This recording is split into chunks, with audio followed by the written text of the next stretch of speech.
എല്ലാവർക്കും നമസ്കാരം. 4ാം ക്ലാസ്സിലെ വഴികാട്ടിയിലെ മലയാളം മീഡിയം ഗണിത പ്രവർത്തനങ്ങളാണ് ഇന്ന് പരിചയപ്പെടുത്തുന്നത്. പ്രവർത്തനം 1. ചതുരങ്ങൾ കണ്ടെത്താം. ചുറ്റും കാണുന്ന രൂപങ്ങളെ തിരിച്ചറിയാൻ നമുക്കറിയാം. ചുവടെയുള്ള ചിത്രങ്ങളിൽ ഓരോന്നിലും പരമാവധി എത്ര ചതുരങ്ങളുണ്ടെന്ന് കണ്ടെത്തുക, എണ്ണി എഴുതുക. ഒന്നാമത്തെ ചതുരം നോക്കുക. ഈ ചിത്രത്തിൽ പ്രത്യക്ഷമായി നമുക്ക് 1, 2, 3 ചതുരങ്ങളാണ് കാണാൻ സാധിക്കുന്നത്. എന്നാൽ നമ്മൾ കണ്ടുപിടിക്കേണ്ടത് എങ്ങനെയാണ്? ആദ്യം ഈ മുഴുവൻ ചതുരങ്ങളുടെയും എണ്ണം കാണുക. തുടർന്ന് അപ്പോൾ 1 കിട്ടിയില്ലേ? ഈ ചതുരം 2, ഇത് 3, ഇത് 4. വീണ്ടും ഈ 2 ചതുരങ്ങളും ചേർന്ന് 5, ഇവിടെ നിന്ന് ഈ ചതുരം വരെ 6. ഇത് ചെറിയ ചതുരമായതുകൊണ്ട് നമുക്ക് എണ്ണി തിട്ടപ്പെടുത്താൻ കഴിയും. അപ്പോൾ അതിനുള്ള ഒരു എളുപ്പമാർഗം 1 + 2 + 3, അതായത് ആകെ എത്ര ചതുരമുണ്ട്? 3 ചതുരമുണ്ട്. ഈ ചതുരത്തെ 1, ഈ ചതുരത്തെ 2, ഈ ചതുരത്തെ 3 എന്ന് കണക്കാക്കുന്നു. ദെൻ 1 + 2, ഇത് 3ഉം കൂടി ആഡ് ചെയ്യുമ്പോഴാണ് നമുക്കിതിൻ്റെ ഉത്തരം കിട്ടുന്നത്. ഇത് 3ഉം കൂടി സങ്കലനക്രിയ ചെയ്യാൻ നിങ്ങൾക്കറിയാമല്ലോ. ചെയ്ത് ഇവിടെ അതിൻ്റെ ഉത്തരം എഴുതുക. ചിത്രം 2. ഇതും നമുക്ക് അത്യാവശ്യം ഒന്ന് എണ്ണിയെടുക്കാം. എങ്കിലും നമ്മൾ നേരത്തെ പരിചയപ്പെട്ടതുപോലെ തന്നെ ഇങ്ങോട്ട് എത്ര ചതുരങ്ങളുണ്ട്? 1, 2, 3. അപ്പോൾ നമ്മൾ എങ്ങനെ എഴുതണം അതിനെ? 1 + 2 + 3 എന്ന് എഴുതണം. അതിൻ്റെ ആൻസർ എത്ര കിട്ടും? 6 കിട്ടും അല്ലേ? അതുപോലെ കീഴോട്ട് എണ്ണുക. 1 + 2 + 3, അതാണ് ഇവിടെ എഴുതിയിരിക്കുന്നത്. 1 + 2 + 3, അവിടെ എത്ര കിട്ടും? 6 തന്നെ കിട്ടും. അടുത്ത ഘട്ടം എന്ന് പറയുന്നത് 6 × 6, 2 6കളും തമ്മിൽ ഗുണിക്കുക. 6 × 6, അതിൻ്റെ ഉത്തരം എത്രയാണോ അതാണ് ഈ ചിത്രത്തിലുള്ള ചതുരങ്ങളുടെ എണ്ണം. ഒരു കാര്യം പ്രത്യേകം ശ്രദ്ധിക്കണം, നമുക്ക് തന്നിരിക്കുന്നത് സമചതുരം കണ്ടുപിടിക്കാനല്ല, ചതുരങ്ങൾ കണ്ടുപിടിക്കാനാണ്. സ്ക്വയർ അല്ല തന്നിരിക്കുന്നത്, റെക്റ്റാങ്കിൾ കണ്ടുപിടിക്കാനാണ്. അത് പ്രത്യേകം നമ്മൾ ശ്രദ്ധിക്കണം. ഇനി നമ്മൾ ചിത്രം 3 പരിചയപ്പെടാൻ പോകുന്നത്. നേരത്തെ കണ്ടതിൽ നിന്ന് വ്യത്യസ്തമായി ഒരു ചതുരത്തിനകത്ത് വേറെ ഒരു ചതുരം കൂടിയുണ്ട്. ഇതെങ്ങനെ ചെയ്യുമെന്ന് നോക്കാം. വരിയിൽ എത്ര ചതുരങ്ങൾ, നിരയിൽ എത്ര ചതുരങ്ങൾ ഉണ്ടെന്ന് നോക്കുക. എത്ര ചതുരമുണ്ട്? 1, 2. കീഴോട്ടും 1, 2. അപ്പോൾ നമ്മൾ എങ്ങനെ എഴുതണം? 1 + 2. മനസ്സിലായോ? 1 + 2 3 എഴുതി. കീഴോട്ടുള്ള ചതുരങ്ങളും അങ്ങനെ എഴുതുന്നു. 1 + 2 3 എന്ന് എഴുതുന്നു. എന്നിട്ട് ഈ 3ഉം കൂടി ഗുണിക്കുന്നു. 3 × 3 എത്ര കിട്ടും? 9 കിട്ടും. അപ്പോൾ നമ്മൾ പുറത്തെ ചതുരങ്ങളുടെ എണ്ണം കണ്ടുപിടിച്ചു. ഇനി നമ്മൾ അകത്തെ ചതുരങ്ങളുടെ എണ്ണം കണ്ടുപിടിക്കാൻ പോകുന്നു. അതിലും എത്രയുണ്ട്? 1, 2. അപ്പോൾ നമ്മൾ എന്തെഴുതണം? 1 + 2 = 3 എന്ന് എഴുതുക. ഇനി കീഴോട്ട് എത്ര എണ്ണം ഉണ്ട്? 2 ഉണ്ട്. അപ്പോൾ നമ്മൾ 1 + 2 = 3 എന്ന് എഴുതി. വീണ്ടും നമ്മൾ എന്ത് ചെയ്യണം? നേരത്തെ ചെയ്തതുപോലെ 3 × 3 = 9. എന്നിട്ട് നമ്മൾ ഈ 9 + 9 ഇതിൻ്റെ ഉത്തരം കണ്ടുപിടിക്കുമ്പോൾ ഈ ചതുരത്തിലുള്ള ഉത്തരങ്ങളുടെ എണ്ണം കിട്ടും. ഇനി നമുക്ക് ഈ ചിത്രം പരിചയപ്പെടാം. ഇതിൽ പുറത്തും ചതുരങ്ങളുണ്ട്, അകത്തും ചതുരങ്ങളുണ്ട്. നമ്മൾ നേരത്തെ പരിചയപ്പെട്ടതുപോലത്തെ തന്നെയാണ്. അതിൽ ചില വ്യത്യാസങ്ങൾ പറഞ്ഞുതരാം.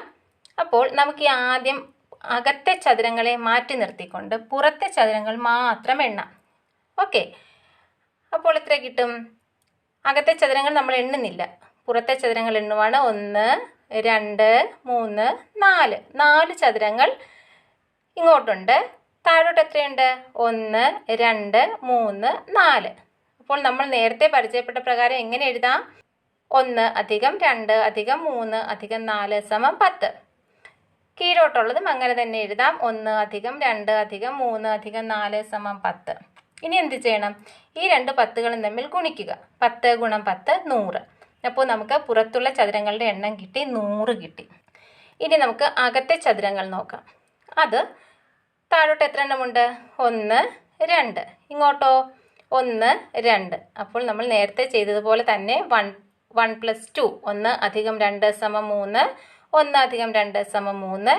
ഈ 2 3കളും തമ്മിൽ ഗുണിക്കുന്നു. 3 × 3 = 9. അതായത് ഒരു ചതുരത്തിൻ്റെ മാത്രമാണ് 9. ഇവിടെ എത്ര ചെറിയ ചതുരങ്ങളുണ്ട്? 4 ചെറിയ ചതുരങ്ങളുണ്ട്. അപ്പോൾ നമ്മൾ 9 ഗുണം 4 സമം 36. അപ്പോൾ നമുക്ക് പുറത്തെ ചതുരം 100 എന്നും അകത്തെ ചതുരം 36 എന്നും കിട്ടി. അപ്പോൾ ഇനി എന്ത് ചെയ്യണം? 100 അധികം 36. അതിൻ്റെ ഉത്തരം ഇവിടെ കണ്ടുപിടിക്കുമ്പോൾ ഇതിലുള്ള ആകെ ചതുരങ്ങളുടെ എണ്ണം കിട്ടും. പ്രവർത്തനം 2. എത്രയെത്ര ത്രികോണങ്ങൾ? ചുവടെയുള്ള ചിത്രങ്ങളിൽ ഓരോന്നിലും പരമാവധി എത്ര ത്രികോണങ്ങളുണ്ട്, ചതുരങ്ങളുണ്ട് കണ്ടെത്തി എഴുതാം. ആദ്യം ഈ ചിത്രം നമുക്ക് നോക്കാം. ഈ ത്രികോണത്തിന് നമ്പർ ഇട്ടിരിക്കുന്നു. നോക്കൂ, പുറമേയുള്ള ഒരു ത്രികോണത്തിന് നമ്മൾ 1 എന്ന് നമ്പർ ഇട്ടു. ഇത് 2, ഇത് 3, ഇത് 4, ഇത് 5. ആകെ എത്ര ത്രികോണം ഉണ്ടെന്ന് മനസ്സിലായല്ലോ. ഇനി അടുത്ത ചിത്രം നോക്കാം. ഇതാണ് അടുത്ത ചിത്രം. ഇതിൽ ത്രികോണവുമുണ്ട് ചതുരവുമുണ്ട്. അപ്പോൾ നമുക്ക് നോക്കാം. ഇതിനെ മാറ്റി ഇങ്ങനെ വരച്ചിട്ടുണ്ട്. ആദ്യം ത്രികോണങ്ങൾ നോക്കുക. 1, 2, 3. അതായത് നമ്മൾ ഒറ്റ നോട്ടത്തിൽ കാണുന്ന ത്രികോണങ്ങൾക്കാണ് നമ്പർ ഇട്ടിരിക്കുന്നത്. അങ്ങനെ 8 എണ്ണം നമുക്ക് കിട്ടിയിട്ടുണ്ട്. ഇനി അതല്ലാതെ നോക്കൂ, ഇങ്ങനെ ഒരു ത്രികോണമുണ്ട്, ഇങ്ങനെ ത്രികോണമുണ്ട്, ഇങ്ങനെ ത്രികോണമുണ്ട്. കണ്ടോ? ഇങ്ങനെ പല രീതിയിലും ത്രികോണങ്ങൾ ധാരാളം ഇതിലുണ്ട്. അപ്പോൾ ഇത് കണ്ടുപിടിക്കാൻ നമ്മൾ എന്ത് ചെയ്യണം? ത്രികോണങ്ങളുടെ എണ്ണം കണ്ടുപിടിക്കാൻ 8 ഗുണം 2 ചെയ്താൽ ഇതിലുള്ള ആകെ ത്രികോണങ്ങളുടെ എണ്ണം കിട്ടും. ഇനി ചതുരങ്ങളുടെ എണ്ണമാണ് കണ്ടുപിടിക്കേണ്ടത്. ഈ ചതുരം നമ്മൾ നേരത്തെ ചെയ്തതാണ്. ഈ ചിത്രത്തിലെ ചതുരം നോക്കൂ. ഈ ചതുരം തന്നെയല്ലേ അവിടെ കാണുന്നത്? നമുക്കൊന്നുകൂടെ നോക്കാം. ഇത് നമ്മൾ എങ്ങനെ കണ്ടുപിടിച്ചു? 1 + 2, 1 അധികം 2 വെച്ച് കണ്ടുപിടിച്ചു. നോക്കുക, എത്ര ചതുരങ്ങളുണ്ട്? ഇതൊന്ന്, 2 ചതുരങ്ങൾ അല്ലേ? അപ്പോൾ 1 അധികം 2. താഴേക്ക് എത്ര ചതുരങ്ങളുണ്ട്? 2 ചതുരങ്ങൾ. ഇതാ ഇതൊരു ചതുരം, ഇത് അടുത്ത ചതുരം. അവിടെയും 1 അധികം 2. അപ്പോൾ ചതുരങ്ങളുടെ എണ്ണം 1 അധികം 2 സമം 3. ഇത് 1 അധികം 2 സമം 3. താഴോട്ടും അതുപോലെ 1 അധികം 2 സമം 3. ഇനി എന്ത് ചെയ്യണം? ഈ 2 3ഉം തമ്മിൽ ഗുണിക്കുക. 3 ഗുണം 3 സമം എത്രയാണെന്നുള്ളത് ഇവിടെ എഴുതുക. ഓക്കെ. ഇനി നമുക്ക് ചിത്രം 3 നോക്കാം. ഇതിൽ കണ്ടുപിടിക്കേണ്ടത് ത്രികോണങ്ങളുടെ എണ്ണമാണ്. ചിത്രത്തിൽ കാണുന്ന ത്രികോണം ഇവിടെ മാറ്റി വരച്ചിരിക്കുന്നു. അതിൽ നമ്മൾ ഒറ്റ നോട്ടത്തിൽ കാണുന്ന ത്രികോണങ്ങൾ നമ്പറിട്ട് എഴുതിയിരിക്കുകയാണ്. 1, 2, 3 എന്ന് 12 വരെ നമ്പറിട്ട് എണ്ണിയിരിക്കുന്നു. അപ്പോൾ ഈ സ്റ്റാറിൽ ഉള്ള ചെറിയ ത്രികോണങ്ങളുടെ എണ്ണം ആകെ എത്രയാണ്? 12 ആണ്. ഓക്കെ. ഈ ചിത്രം നോക്കൂ. നമ്മൾ വീണ്ടും ഇങ്ങനെ ഒരു ത്രികോണം കളർ ചെയ്തിരിക്കുന്നു. ആദ്യം നമ്മൾ ചെറിയ ത്രികോണം കളർ ചെയ്തു, വീണ്ടും ഇങ്ങനെ ഒരു ത്രികോണത്തിന് കളർ ചെയ്തു. അടുത്തത് രണ്ടാമത്തെ ത്രികോണം ഇങ്ങനെ കിട്ടുന്നു. മൂന്നാമത്തെ ത്രികോണം, ഇത് 4, ഇത് 5-ാമത്തെ ത്രികോണം, ഇത് 6-ാമത്തെ ത്രികോണം. അപ്പോൾ നമുക്ക് ഇതിൽ എത്ര ത്രികോണങ്ങൾ കിട്ടി? 6. ഇനി അടുത്തത് നോക്കാം. നോക്കൂ, ഇതിൽ ഇങ്ങനെ ഒരു വലിയ ത്രികോണം, ഇങ്ങോട്ടും ഒരു വലിയ ത്രികോണമുണ്ട്. അങ്ങനെ 2 ത്രികോണം കൂടി നമുക്ക് കിട്ടി. ഇപ്പോൾ ആകെ എത്ര ത്രികോണം കിട്ടി? ആദ്യം 12, പിന്നെ 6, പിന്നെ 2. 12 + 6 + 2. ഇത് സങ്കലനക്രിയ ചെയ്യുമ്പോൾ കിട്ടുന്ന ഉത്തരമാണ് ഈ ചിത്രത്തിലെ ത്രികോണങ്ങളുടെ, ട്രയാങ്കിളുകളുടെ എണ്ണം. ഓക്കെ. ഇനി 4-ാമത്തെ ചിത്രം നോക്കുക. ഇതിൽ ചതുരവുമുണ്ട് ത്രികോണവുമുണ്ട്. അപ്പോൾ നമുക്ക് ആദ്യം ത്രികോണങ്ങൾ എത്രയുണ്ടെന്ന് നോക്കാം. ഇതിന് ചെയ്യേണ്ടത്, നിങ്ങൾ നിങ്ങളുടെ നോട്ട്ബുക്കിൽ ഇതുപോലെ വരയ്ക്കുക. വരച്ച പല നിറങ്ങൾ കൊടുക്കുക. കണ്ടോ? ഇതൊരു ത്രികോണം, ഇതൊരു ത്രികോണം. ഇങ്ങനെ ആദ്യം ചെറിയ ത്രികോണങ്ങളെല്ലാം കണ്ടെത്തുക. ഈ റോയിൽ തന്നെ 8 എണ്ണമുണ്ട്. ഈ ചിത്രത്തിൽ എല്ലാ റോയിലും 8 എണ്ണം വീതമുണ്ട്. ഈ ചിത്രത്തിലോ 3 എണ്ണം വീതമുണ്ട്. അടുത്ത ചിത്രത്തിൽ നോക്കൂ, ഇങ്ങനെയാണ് ചെയ്തിരിക്കുന്നത് അല്ലേ? അതിലും എത്ര എണ്ണം വീതമുണ്ട്? 3 എണ്ണം വീതമുണ്ട്. ഇനി ദാ ഇങ്ങനെ ചെയ്യുമ്പോൾ നമുക്ക് 4 എണ്ണം കിട്ടും. പല എണ്ണം വരയ്ക്കണം. ഒരെണ്ണത്തിൽ ചെയ്താൽ കിട്ടില്ല. പല തവണ ഈ ചിത്രം വരച്ചാൽ മാത്രമേ ഇതിങ്ങനെ ചെയ്തെടുക്കാൻ പറ്റൂ. അല്ലെങ്കിൽ പിന്നെ വലിയ ഇക്വേഷനൊക്കെ വെച്ച് ചെയ്യേണ്ടി വരും. നമ്മൾ 4-ാം ക്ലാസ്സുകാർക്ക് അതിൻ്റെ ആവശ്യം തൽക്കാലമില്ല. നിങ്ങളുടെ ബ്രെയിൻ ഡെവലപ്മെൻറ്റിന് വേണ്ടി തന്നിരിക്കുന്ന ഒരു പ്രവർത്തനമാണ്. അപ്പോൾ നിങ്ങൾ സമയമുണ്ടല്ലോ, ഇരുന്ന് ചിത്രം വരച്ച് വൃത്തിയായി ഇത് മനസ്സിലാക്കി തന്നെ ചെയ്യണം. ഓക്കെ. ഇതിലും നമുക്ക് 4 എണ്ണമാണ് കിട്ടുന്നത്. അപ്പോൾ ഇത്രയും ചിത്രങ്ങളിലെ ആകെ ത്രികോണങ്ങളുടെ എണ്ണം 64 ആണ്. ഇനിയുമുണ്ട്. വീണ്ടും ചതുരങ്ങൾ വരയ്ക്കുന്നു. ദാ ഇങ്ങനെ ഷെയ്ഡ് ചെയ്തു പോകുന്നു. ഇതിൽ എത്ര എണ്ണമുണ്ട്?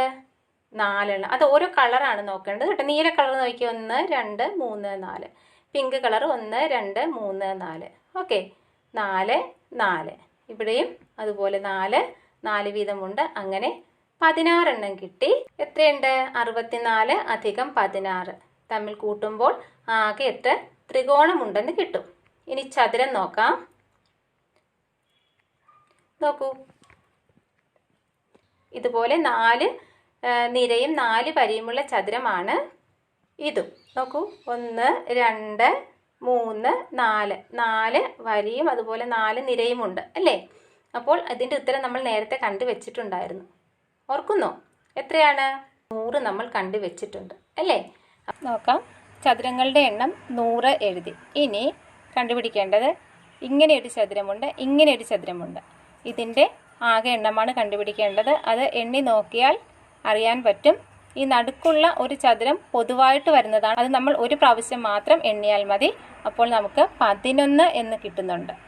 അപ്പോൾ ആകെ ചതുരങ്ങളുടെ എണ്ണം 100 അധികം 11. അപ്പോൾ ഈ പ്രവർത്തനം ചെയ്യുമ്പോൾ മറ്റേതെങ്കിലും രീതിയിൽ ഇത് കണ്ടുപിടിക്കാൻ പറ്റുകയോ അല്ലെങ്കിൽ ഇതിലെ എണ്ണങ്ങളിൽ എന്തെങ്കിലും വ്യത്യാസമോ എന്തെങ്കിലും ഉണ്ടെങ്കിൽ നമ്മുടെ കമൻറ്റ് ബോക്സിൽ അത് രേഖപ്പെടുത്തുക. എല്ലാവർക്കും അത് പ്രയോജനപ്പെടുമല്ലോ. പ്രവർത്തനം 3. ആരോഗ്യ സംരക്ഷണത്തിന് എല്ലാവരും മാസ്ക് ധരിക്കണം. ഇതാണ് സർക്കാർ നിർദ്ദേശം. നിർദ്ദേശം എല്ലാവരും പാലിക്കണം. നിങ്ങളുടെ വീട്ടിൽ എത്ര ആളുകളുണ്ട്? ഒരാൾക്ക് 2 മാസ്ക് വേണം.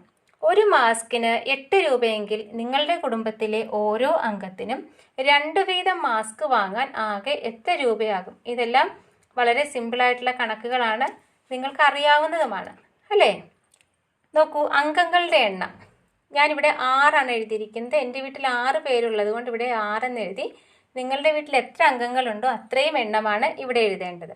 ഇനി 2-3 സ്റ്റെപ്പ് കൂടുതലായി എഴുതി ചേർത്തിട്ടുണ്ട് കണക്ക് വേഗത്തിൽ ചെയ്യുന്നതിന് വേണ്ടി. വേണ്ട മാസ്കുകളുടെ എണ്ണം. ഒരാൾക്ക് 2 വീതം വേണമെന്ന് പറഞ്ഞല്ലോ. അപ്പോൾ 6 പേർക്ക് 6 ഗുണം 2 എത്രയാണെന്ന് എഴുതുക. നിങ്ങളുടെ വീട്ടിൽ 5 പേരാണെങ്കിൽ എന്തെഴുതണം? 5 ഗുണം 2. 4 പേരാണെങ്കിൽ 4 ഗുണം 2. ഒരു മാസ്കിൻ്റെ വില എത്രയാണ്? 8 രൂപ അല്ലേ? അങ്ങനെയാണെങ്കിൽ മാസ്ക് വാങ്ങാൻ ആവശ്യമായ തുക എങ്ങനെ കണ്ടുപിടിക്കും? നമുക്ക് ആവശ്യമായ മാസ്കുകളുടെ എണ്ണം ഗുണം 8. ഓക്കെ, ഇത് നമ്മളുടെ വീട്ടിലെ അംഗങ്ങളുടെ എണ്ണം അനുസരിച്ച് വ്യത്യാസപ്പെടും, അത് ഓർമ്മിക്കുക. പ്രവർത്തനം 4. ആമിനയുടെ സ്കൂളിൽ ആകെ 125 കുട്ടികളുണ്ട്. ഓരോ കുട്ടിക്കും 1 മാസ്ക് വേണം.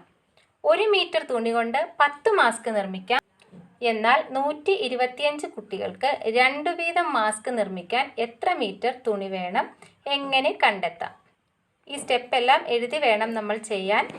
നോക്കൂ, എത്ര കുട്ടികൾക്ക് മാസ്ക് വേണം? 125 കുട്ടികൾക്ക് വേണം. ഒരാൾക്ക് എത്ര മാസ്ക്? 2 മാസ്ക്. അപ്പോൾ 125 കുട്ടികൾക്ക് എത്ര മാസ്കുകൾ? 125 ഗുണം 2. ഇനി ആകെ മാസ്കുകൾക്ക് ആവശ്യമായ തുണി നമ്മൾ കണ്ടുപിടിക്കണം. എങ്ങനെ കണ്ടുപിടിക്കും? നോക്കൂ, 1 മീറ്റർ തുണി കൊണ്ട് 10 മാസ്ക് നിർമ്മിക്കാമെന്ന് പറഞ്ഞിട്ടുണ്ട്. 150 മാസ്കുകൾക്ക് എത്ര മീറ്റർ തുണി വേണം? എങ്ങനെ കണ്ടുപിടിക്കും? 250 ഭാഗം 10. 250നെ 10 കൊണ്ട് ഭാഗിച്ചാൽ എത്ര കിട്ടും? 250 കുട്ടികൾക്ക് എത്ര മീറ്റർ തുണി വേണം? മാസ്ക് തയ്ക്കാൻ എത്ര മീറ്റർ തുണി വേണം എന്ന് കണ്ടെത്താൻ പറ്റും. എല്ലാവർക്കും ഹരിക്കാൻ അറിയാമല്ലോ. അല്ലെങ്കിൽ മറ്റൊരു മാർഗം കൂടി പറഞ്ഞു തരാം. നോക്കുക, 1 മീറ്റർ തുണി കൊണ്ട് നിർമ്മിക്കാവുന്ന മാസ്ക് 10 ആണെന്ന് പറഞ്ഞിട്ടുണ്ടല്ലേ? അങ്ങനെയാണെങ്കിൽ 10 മീറ്റർ തുണി കൊണ്ട് നിർമ്മിക്കാവുന്ന മാസ്ക് എത്ര നിർമ്മിക്കാം? 10 മീറ്റർ തുണി കൊണ്ട് 100 നിർമ്മിക്കാം. നമുക്ക് 250 മാസ്കാണ് വേണ്ടത്.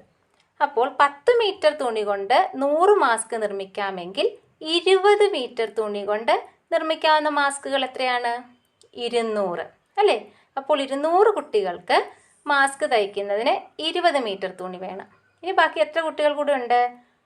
250-ൽ 200 പോയിട്ട് ബാക്കി 50 കുട്ടികളുണ്ട്. 5 മീറ്റർ തുണി കൊണ്ട് നിർമ്മിക്കാവുന്ന മാസ്ക് ഇവിടെ നമ്മൾ കണ്ടു 10 മീറ്റർ തുണി കൊണ്ട് നിർമ്മിക്കാവുന്ന മാസ്ക് 100 ആണ്. അങ്ങനെയാണെങ്കിൽ 5 മീറ്റർ കൊണ്ട് എത്ര നിർമ്മിക്കാം? 100ന്റെ പകുതി ആയിരിക്കുമല്ലോ, 50. അപ്പോൾ 250 കുട്ടികളുടെ മാസ്ക് നിർമ്മാണത്തിന് ആവശ്യമായ തുണി എത്രയാണ്? 20 അധികം 5, 25 മീറ്റർ. മനസ്സിലായല്ലോ? 1 മീറ്റർ തുണിയുടെ വില 80 രൂപയാണ്. ആമയുടെ സ്കൂളിൽ മാസ്ക് നിർമ്മിക്കാൻ ആവശ്യമായ തുണിക്ക് എത്ര രൂപയാകും? ചുവടെയുള്ള കളത്തിൽ ക്രിയ ചെയ്ത് ഉത്തരം കണ്ടെത്തുക.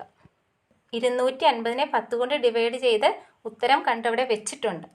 ഇനി ചെയ്യേണ്ടത് 1 മീറ്റർ തുണിയുടെ വില എത്രയാണ്? 80 രൂപ. ആവശ്യമായ തുണി നമ്മൾ നേരത്തെ കണ്ടുവെച്ചു. എത്രയായിരുന്നു? 25 മീറ്റർ. ഇനി എന്ത് ചെയ്താൽ മതി? 25നെ 80 കൊണ്ട് ഗുണിച്ചാൽ ആമിനയുടെ സ്കൂളിലേക്ക് ആവശ്യമായ തുണിയുടെ അളവ് കിട്ടും.